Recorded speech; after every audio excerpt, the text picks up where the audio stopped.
Denmark have picked a Eurovision song, I think it's the best of an average bunch.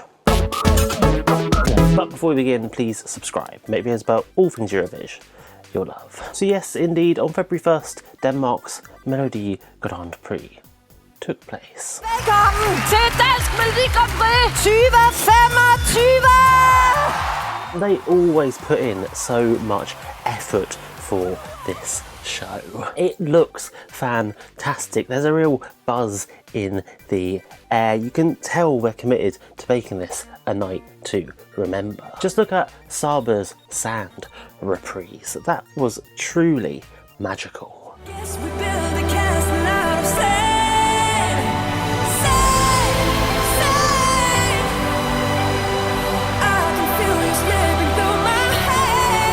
But the competing entries, they're just never on that same level.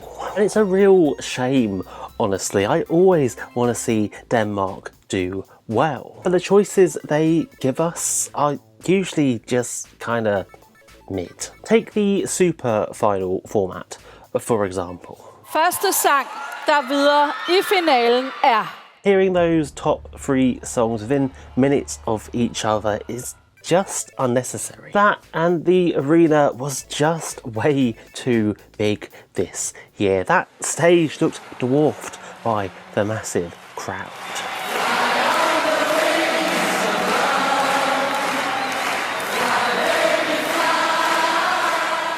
It was super speedy though. They rattled through those songs and really kept things apace, so there was never a dull moment. But what about those songs? This time there were 8 to choose from, of which 3 became our super finalists. And of those 5 that didn't make it, I think I'm most surprised by Andreas. You're not innocent, I'm not a sinner, not a saint. The world is ripped apart. Visually, it looked gorgeous. That giant staircase and the crazy light show made for some truly beautiful shots. And vocally, it was perfect. He hit all those high notes and you really felt every word he was saying. There was a raw emotion to his voice that cut right through and that I was sure was going to resonate with those watching along. Just hear my prayer.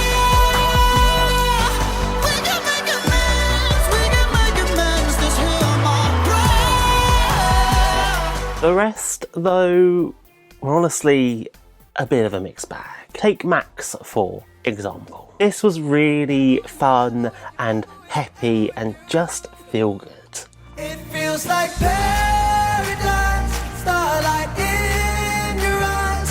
You light up the night like a supernova. It was a real toe tapper that gave off late noughties wonky pop vibes. It took me right back to my teenage years. But that was also its biggest flaw.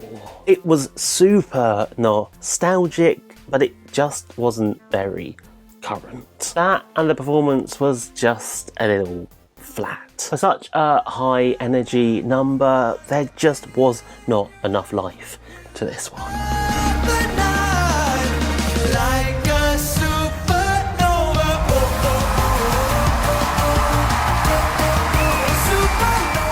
And the same goes for Maria too. Silently, they're falling apart as they pull on each other. Love disappears like a scream underwater.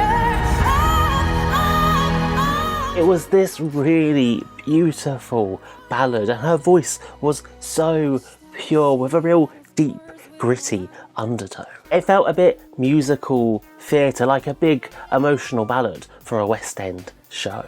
But it just didn't go anywhere either. She performed it flawlessly, but there just wasn't that big crescendo moment that sold this as a winner. Apologies on my tongue, and you are sorry too. But we have water in our love. But what about our super finalists? Let's go from the bottom up Starting in third, Endelig the second. When I'm the unluckiest boy alive, beyond me I continue to try.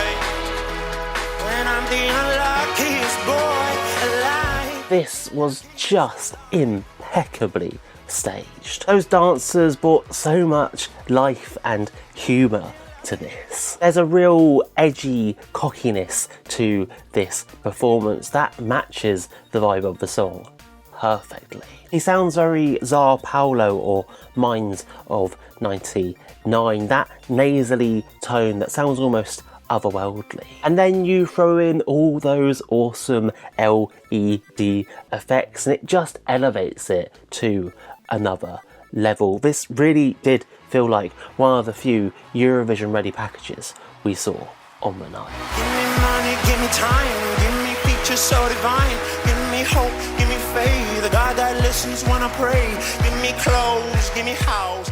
Now to second, Tim Show.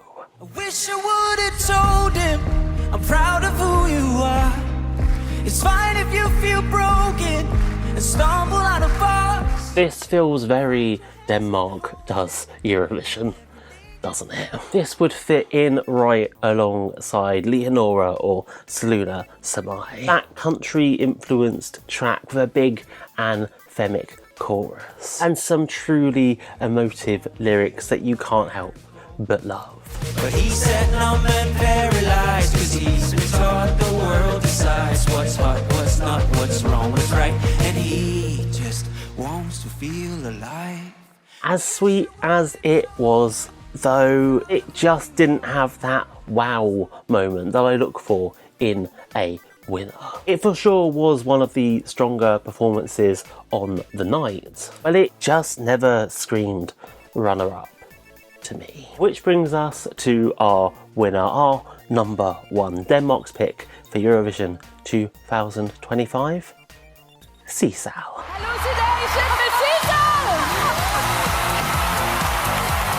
And this is a proper kitchen sink performance. It's this big dancey track that she belts out flawlessly, accompanied by some drama school backing dancers and a probably a bit too intense wind machine. Making me question all that I've got to, all that I'm seeing through you.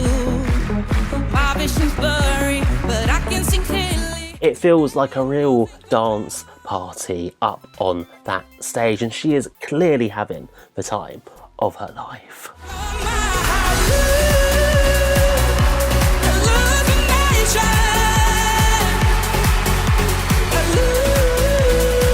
My only real complaint, though, is that it just doesn't feel particularly inventive. It isn't bad by any means, her voice alone is enough to sell this, but it just needs that little extra something to push it out of the semi-finals in May.